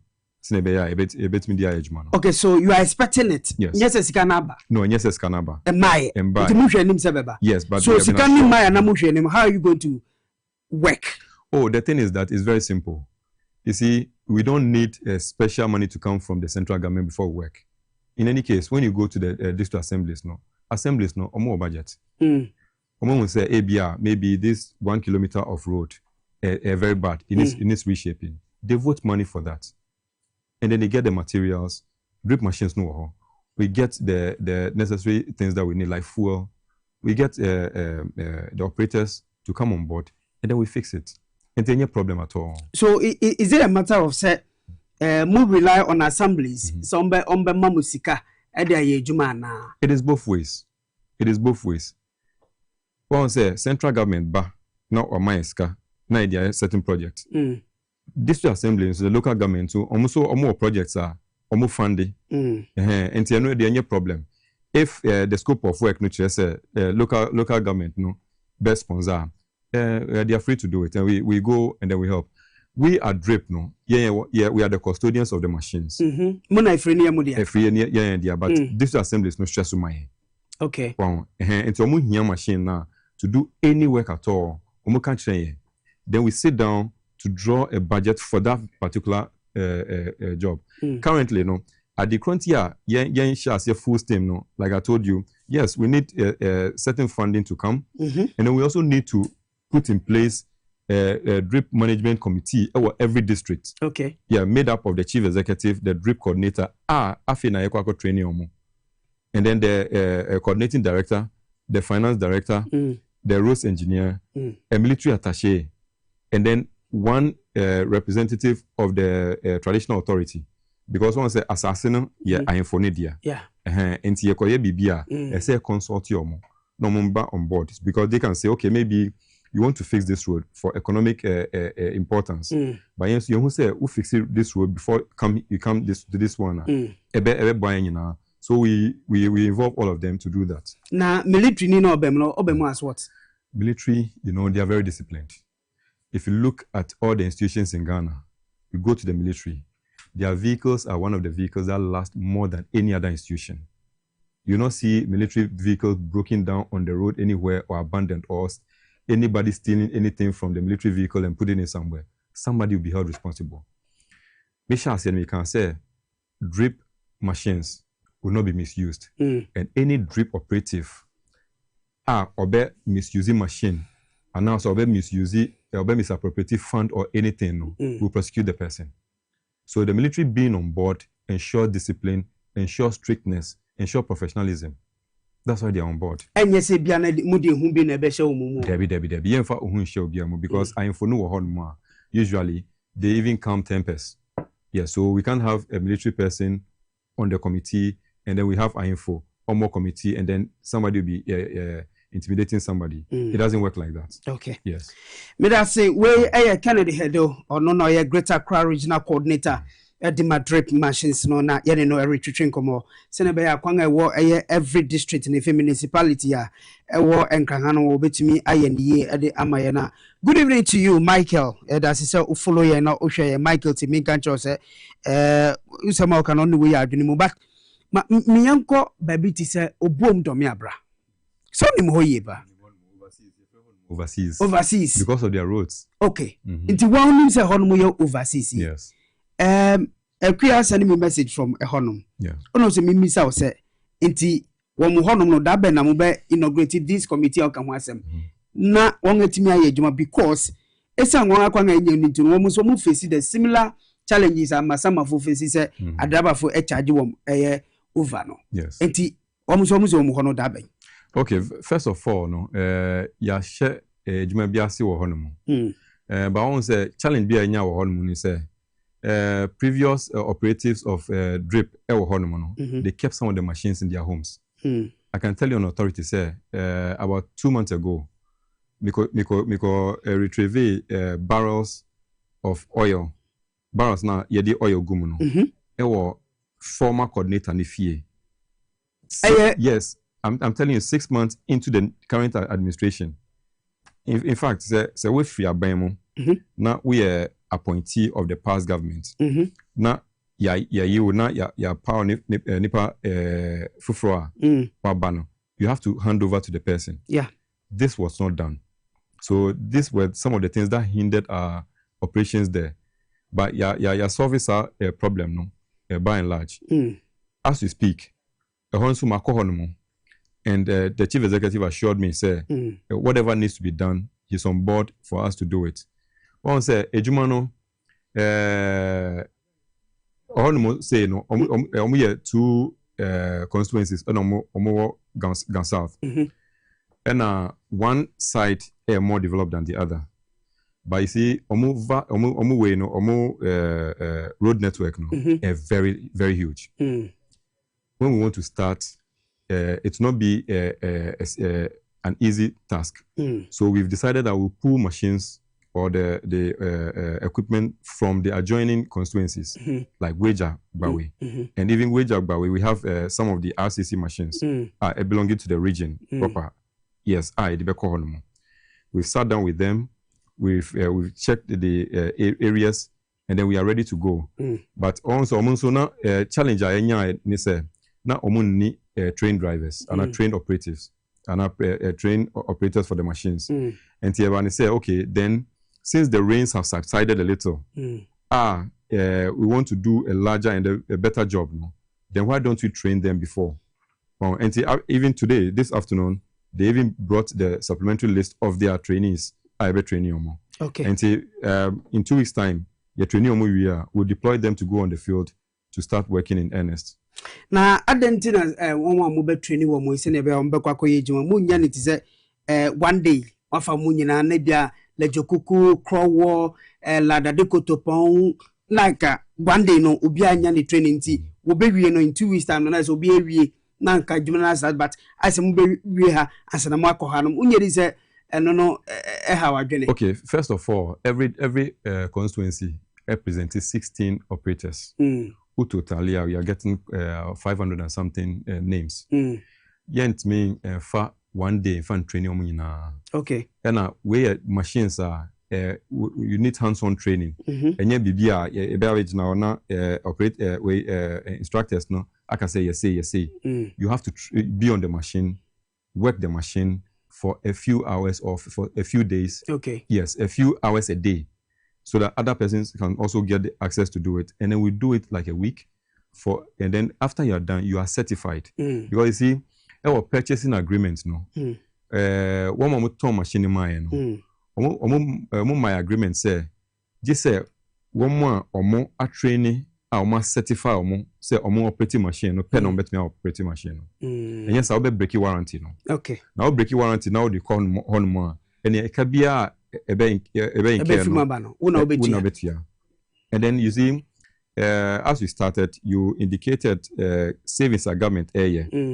Even cutting down appointees, cutting down DSTV. If government is trying to save money for the country and put it in other areas like drip, we also have to make sure we also save money so that we can have enough to go and build schools and eliminate schools under trees, and then the chips compound and the rest. Okay. Because it's a shared responsibility for all of us. Okay. Yes. May I say, Ken, my making messages will be naming us from this question. Cynthia, Babengoshe, all the way from Obuasi East, say, Hormones, but Cynthia, unfortunately, in the way a greater clientino. Yabanya Ashanti regional coordinator Eddie Madrip no so yenga bisano sansem ya na se yenya owura Edwin Nilant Vanderpoya ebe bisano because ono no national coordinator Eddie drip for on edumede na fei Paul Amedodi o say JM area edwuma ye pa Rahim Tahiru yadasi message no Christian Degbe o say Akora bisa owura Kennedy mfama mi say Ashaiman wanga kwang very very bad, especially from the traffic light Kofa Central Market or any Atadeka Togbi Kutuka 11 hodumu nyina also omu very bad roads wo ho na onje dan hu say bia drip free ni bia ba honom ne ade so Ashaiman so honom today Ashaiman from Klagon Ekono omu year road no Oshe Sakumo no even let me go back all the way to Sakumo no omu year road no all the way from Sakumo no Eko Klagon omo hono money ebe fly over momo. Okay. Now share motorway road now. Okay. Extension no part of omo road no. Okay, so flyover na be free. Flyover na free all the way from the beginning of the motorway from Tetekwashi roundabout. Okay. And it goes all the way to Committee 9 roundabout. And no ye the ama private contractor and I say the ama contractor. Okay. International road omo ye. Drip doesn't have the mandate to touch that road. The bet me and say Zenu Honomo. Reshaping. Atadika Honomo, reshaping those areas. So those ones we can do, and we are doing them. Yes, we are doing them. Na dom kwa benyanswe because if also me say Hachu Agbogba Ashoman Abokobi ene kwa benya honomo nyina no. Honomo nyina nso nye. Omo MP Elukuni Makrugu for Stena. Aha. So also me bisa say and also dang na money MP no nkomo be na wo say kosona omo say won akwa no mori ya ma. School bi wo ho kwabenya ye friend Notre Dame. Area hono there's a radio station around that area. Okay. Even today there was reshaping radio station. Okay. Mechi say there was reshaping of the road today. I was there. I was there to witness it. There was reshaping of the road today. And to one say sometimes no, we won't say on the like broadly no, we won't say we important ebia won't say road wa na say reshaping, but maybe the next neighborhood from your side no, reshaping and I say improvement for Honomo. So and do so don't be perturbed because from Honomo ebia beba also. Yes. Mida second, my main acknowledging me sponsors na me mra ma me fasida nkoma ex natural mineral water. Super papa me pacho nsu we won say ice mirror no. efi bi enim so ho nti wa betimi dia e mirror nti pe bi na woni wabusuafo na monom yeti hanu abi ne yanga bobo a nti mpacho pe bi na monom pe dodo etu a be bibia obekọ a eye mekon mo anaso so se obetimi aba yenga adwuma mu ha abetu bi akoton obenya mfaso dodo na ewo so nti mpacho bomode na frɛ 0596273546 and 0596273547 na pe x na twa menu awata ni binanom na entimi mu a Meti Moses o se mi gacho se merima ade ba ko a yatumi DJ ngani yi se points no ye benya dodo no ewo hono mtim pacho mu a sabia mu process mu se ne ma nkoye no Meti Moses se mi gacho se mumra na obebua mo fe o yo bia na se berima na wo ho ye dinga ma o hepatitis na se sciatica pacho ni nyina no Dr. Moses a oda eye Meti Moses heba clinic anono o se mi gacho se bra no betu ase nyina ede amount our dental barrier on the police station no na edi animhwe across central so our Ghana highway won Ghana highway authority yard no mo ministry saje kojo on the school for the deaf no na edi animhwe kuma se o hinima kokoben friend was 0244 068 447 Spanish mixture and the capsules no bipamoto obi wo hotena sikakra na o se ni nanga ho no anya de papa so ho bomoden pe edru bi nanom na mu akasimro so obari me ma wafunye kese wate mamia no sere osa na memba na won aba no pe 6 packs ni ade so ho pe Spanish garlic mixture ni bi nanom abibia nkoso ye mfa ma obia nso so ene I15th ni obi di wa ni calendar I mean how nya de pa ko pe edru bi na beboa Spanish garlic mixture ni capsules no obenya bi ato hallo seba wo kan shin tina tete bi wo repassions bi wo widama ebi wo ekut pharmacy wa shama fe house of drug na fe Ducat pharmacy wa kaswa dependable herbal home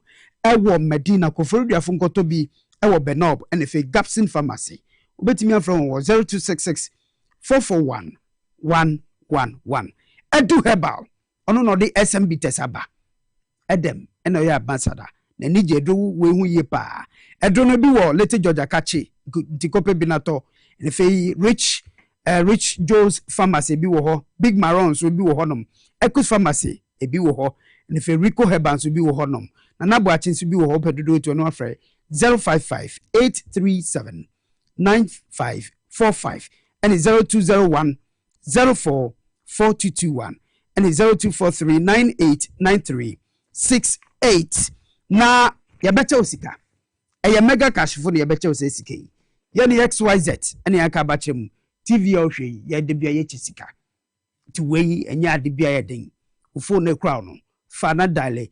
*426*5# *426*5# na wa select boxes no between 1 and 6 to subako ubetimi di to the tune of 500,000 Ghana cedis umbe na opeden mami bia obviously we suspended CJ and can go ti house watabre o mangana akọ ECOWAS eti opede opahi $10 million. Hey mami we de me ba meka was MCC a twa me ba na mo ye de be Chelsea no ye ma enkofa kuduna si mawia uziko jejai mami we jano ye de be Chelsea enti select boxes ni bi between 1 and 6 na obedi sika enchiche ya wo ani se unya 18 years a urintumi emfa hu enje mu bi na ani nyina mu no ye ni National Lottery Authority ye gina one Caritas platform ni so na ye di we every Abramonti fa hu jam na me pa cho di sika ni bi sika cash get sika ade obo ni dia kase bia mu no na se wo simebie sika money cash l'argent kudi ni nyina osimebie Mibacho ha TVXYZ de Gumbe show ne guso ayede erima mono na Hashim Abdul Salam midasi mehu message no we say fantastic delivery akwa bomoden ko wanim pushi oraken pa ubushi no wayade Christiana Dome we say a drip boss and ohwe ne sabri na unim say otumika twi sahwe ona unim ken okay twi papa Amate Michael lovely evening to you nyame onhira oyepa Citizen Kofi Onia Citizen Kofi ewa hoto 92.3 mo osimigacho so chia oye pa also me ye TV am ga just bra ho to efe Kofi jai me mane ma jai Kofi me mu ajo edawase na ye mra biom ye mra dripping sensem so ye ngaka other areas event arabadako also me bisa say Medina Lankwantanang area mu hono no they have some roads wo hono mu but enye no omu hu anamon a ebia muri to say bia mobetimi aye amanwo enu so pipeline na training no also mean say kwamba so na mofa so select one a one be ebetwitwitwi sa machines kwamba so na mofa so select one first of all we per se we join drip operators now kwanda you just go to the district assembly na wa catch them omo front desk omo call omo front desk just we catch them say we per se we part of the trainees omo de odin be kan ho no omo de waba then we just add you to the pool and then we train you and tienye bibia just selected few ya open it up ema obia and you opeso yeah she just go ahead. Yesterday one lady at Kwabenya I've forgotten her name. She approached me and said she wanted to learn how to operate the friend is a grader no. And she took my number. Yes, and so she's ready. I'll say weekends ena onya adaji from where she works. She works at the filling station. So anytime she's ready, she will come. Let's say oh yes.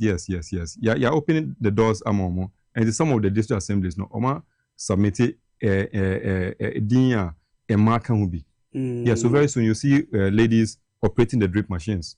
Wow. Yes, which will be a novelty. Wow. Yes. Okay, no na uyi enu dinjenga se mo brema to ama obi ano.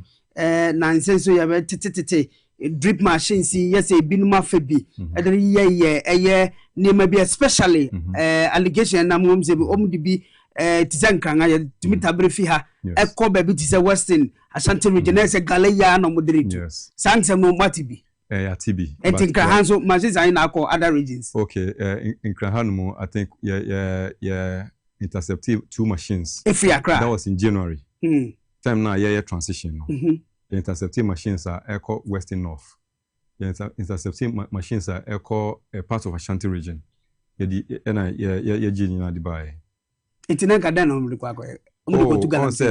previous government no.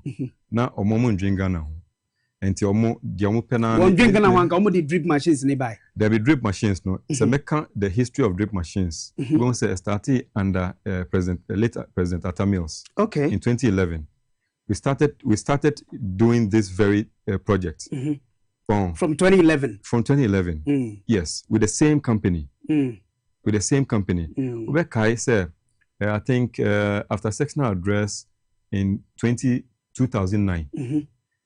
First sectional address in 2009 was the mama called J8 Plant Pool.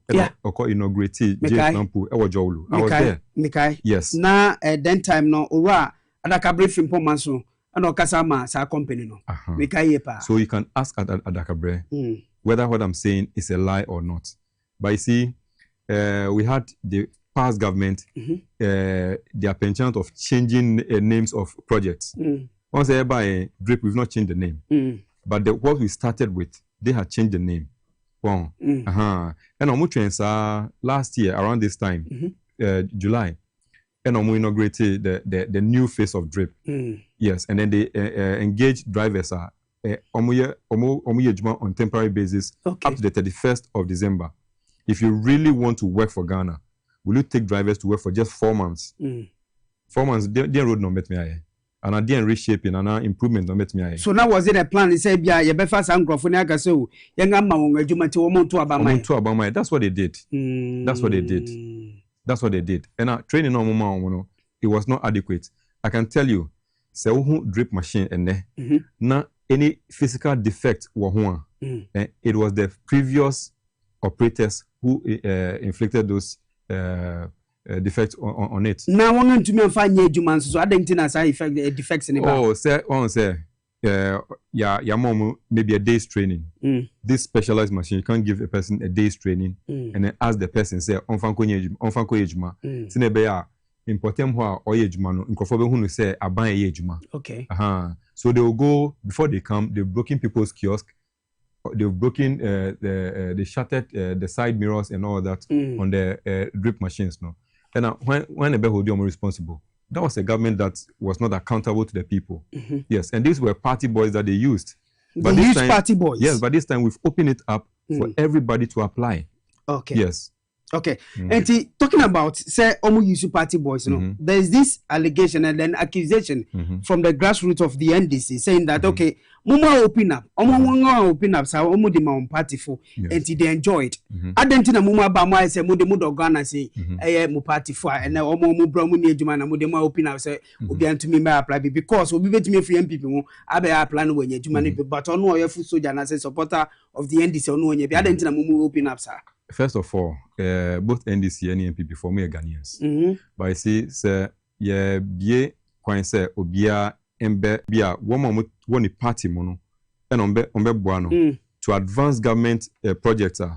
He will take them because mind you, ukofa people from the other party, they can easily mess you up because if they don't share in your vision, they can mess you up.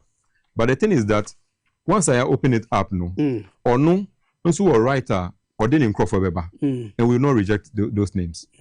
Say or didn't crop for Ba, now general populace and so applier, we add them and then we train them.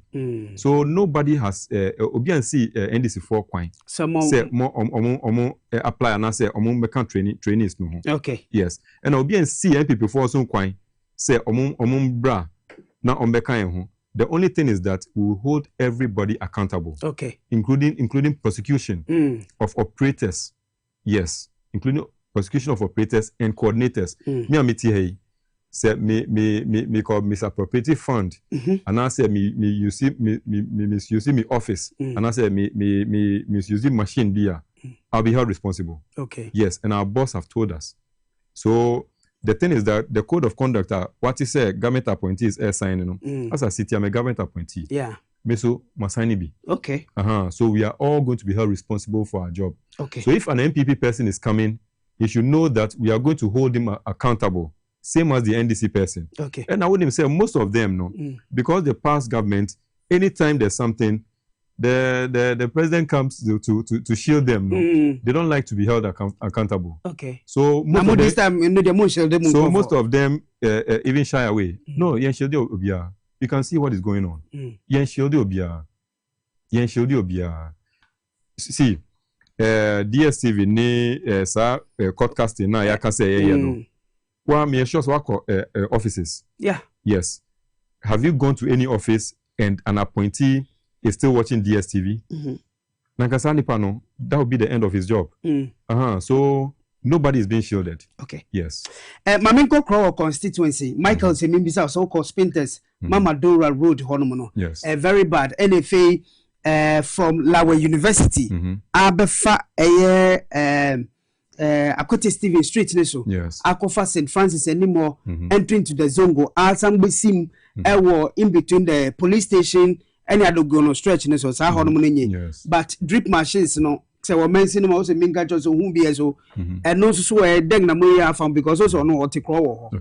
Okay, for crow drip machines no recently you see some of the machines our nautical area no and to me sure say omu wie ho no they will come towards in poor ho no Lawe University enim ho bia wo ka no on beba ho no because me fa ho no nti me hu say that road is not very good. Okay. So when they are done here, they will come. Also, we can say every district has a certain number of drip machines. And to Yejuma or one electoral area with the same machines now, they cannot come to the other electoral area until they are done. Okay. That's why we encourage them to do a work plan.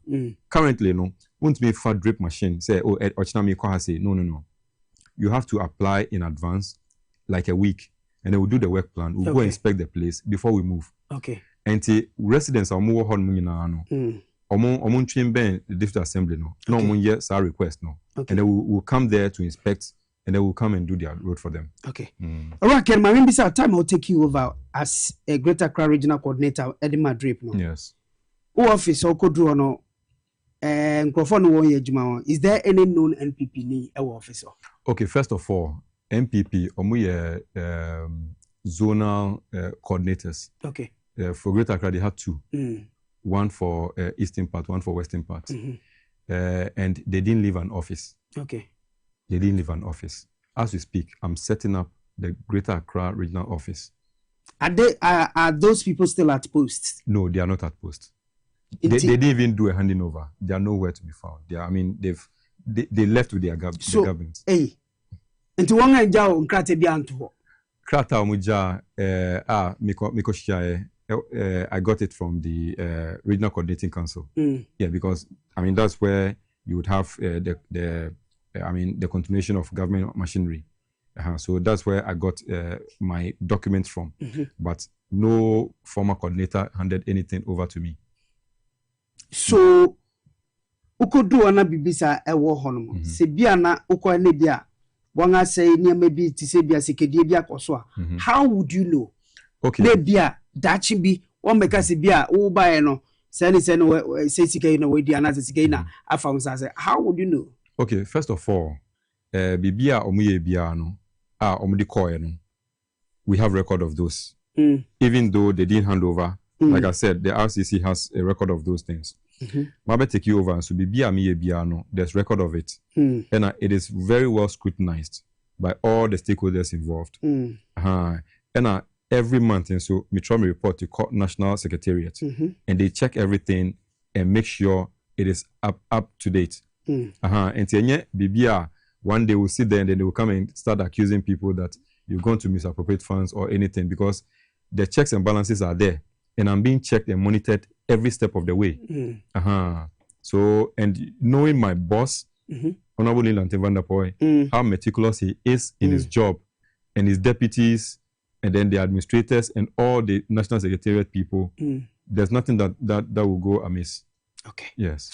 Me da say na mo Eastern Region employment Fantia kwa South on anase North. And more movies about a J-Crum ne plan de bususo usino enemy abia kanom pamcho ye benya more regional coordinator ewo ejumede so ono so ye bebisa ne Sara na yenga hwa na monga oritu afan isanse musimu akwan enyi kra ne fei mo achim osem achim tafo kukurantumi ene fe kuforiduafo mu messages ni nyina ewo hanom that way a greater cra say biana regional coordinator na yenga nya na mfa mamo ewo various regions mo pacho ye benya national coordinator no he is in charge of the national team no so benya ho anu yi e de amayen ewo kasa free eso wahab esel o say Superman opa honum mo akwa munso mu very bad road ewo honum enefe opa Superman was opa so nim ho yeah minim ho no enti eno mo wadwuma ye ye wadwuma ye seriously iti adentina mu be say be free one electoral area machines ni so anase dey there be one say machines na so wo year roader say will take you time even if motor way or mo ye the contractor obet me decide so be pull machine to do every stretch of kilometer on the road at the same time. But we don't construct road that way. We do it systematically. Well, we compact road no, we reshaping, we cutting. Well, and also we take into consideration the rain, the weather. It could rain. Sometimes in Sonotoa, you need the rain to help compact it. Okay. Sometimes in Sonotoa, so I be wash it away the surface. And to share engineering work. And to say like because say there were several thousands of kilometers. We should do all of them at once. Okay. Resources into resource no she share resources no senior be most effective. Okay. And yes, I bet me the akoto anya na se latrite the abegu ho no mo. Okay. And serve any purpose. And no crabe nuisance ama motorists any residents or more because can who say we road no footro ba no yes e kon fie any omo I mean omo you take into consideration all these things. Senebeya uye road no uye amom to their benefit. But uye inso senebeya enye inconvenience and mom. Okay. Yes. Okay. Now another area my chef no many ejipa almost follow you very well. Almost say there's another area called New Canada. I was the same Opa area ho. Okay. Almost say how crowd there chain enye kra the same thing. The same thing. I mean step by step, you bedroom. Yes, we'll get there definitely. Okay. Yeah. Obi young guy be also needing the our avuyi wisdom. Also wakra so on said the name Sibia Omna regional office and as on district office honum non go apply so be operator na. Okay. No kwambe so no befa. First of all, onko the district office. Onka say or share the drip district drip coordinator. Say when district drip coordinator no onka say person who district chief executive no or secretaries. Okay. They will attend to him. So application on the betua, they will take the applications and the deans no betra. They bet gene dino. Now yeah the list na aba secretariat no. Okay. And then we just take it from there. It's as simple as that. Okay. So avuyi wisdom any fiave Joel me pamocho munsama mubisa no na Raken edi ho anoye amamu kama ewo ho no ntim pamocho na ese mu peduma ye pamocho se menka chem so munko district amuwom mudru ho no ma monko bisa empanyifo ho munko MC ho obema mo kwanga mbotimi afaso na mo nsuso no ma beye operators ewo drip ejumedi emona Lejokuku Municipal Assembly. Yes. Chief Executive Officer Miami Nipa. Yes. Kuzo say Kuzo say we got you so chia. Maybe say Mimbisa say that be potty or say name be microphone I'm say Kuzo a young guy. Yes. He's just like myself. Why are you ready to work? He's ready to work and he's working. Yeah, he's working. Yes. Ndi o say onya yanka machines no mfa bi mechanic. It's also say some roads be this Akora wall. Yes. So also per machines into move be mechanical. Yeah, the machines be mechanical. One say some of the assemblies are built up areas. Just say or almost see are dying or honomo roads near better. Say Lejukuku honomo. And they almost say you first some of the machines from Omo honomo they are banning ho. But maybe 2 weeks ago, and we had some discussions. Yeah. And Timesa the coming week. Okay. Now, yakoye audit of the roads on a inspection. The inspection now, you bet you should be say prioritize. Okay. Yes. And now, yeah, and Timina now have this discussion. And I know why ready because I mean, he's so eager to work. Yeah. Martina's here. Yeah. I'll be there. Kuzo, I'll be there next week. We'll go and inspect the road as I told you, and then we'll get to work. Okay, we'll pull some machines from the neighboring constituencies and then districts, and then we'll get your roads done. Okay, so be rest assured. All right.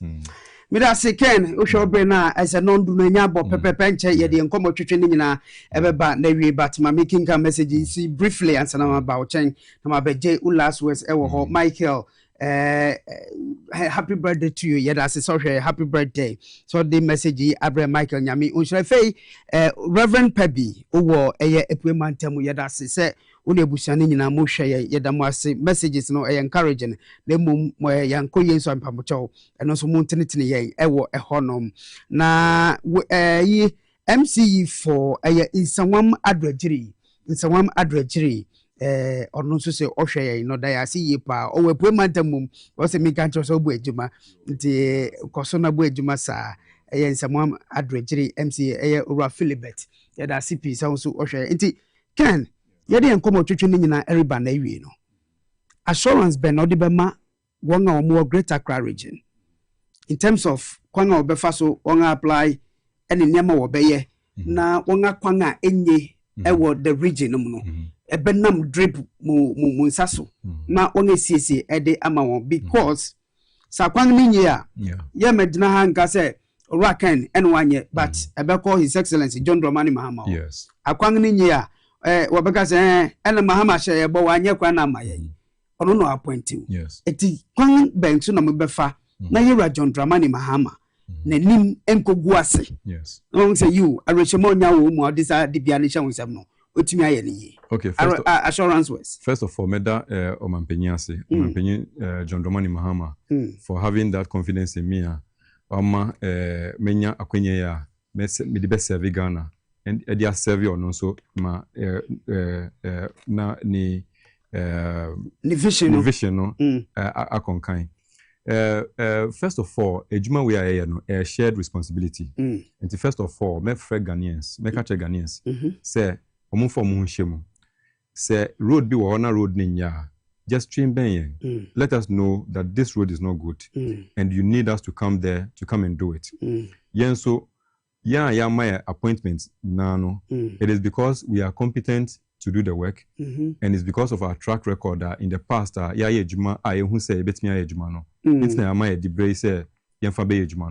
so we are not going to let down the president. We are not going to let Ghanaians down because you see, drip, you're friend road masters. Yeah. Now everywhere there's a road, we are going to work on it and we are going to fix it and fix it well. Okay. Yes. Ken, medase. Thank you very much. Medase 17 Safra Waba. Yo, anytime. Anytime. Medase. Miss Medase. Ora Kennedy Hedo, ono no ye Greater Accra Regional Coordinator at the Madrid, ono na ye na atwetwe nkom as far as rules I war region no concern na wabetchechem kwanga drip fu nam so a odebesisi ni nyina ede amaya. Before I go, some disturbing news coming in.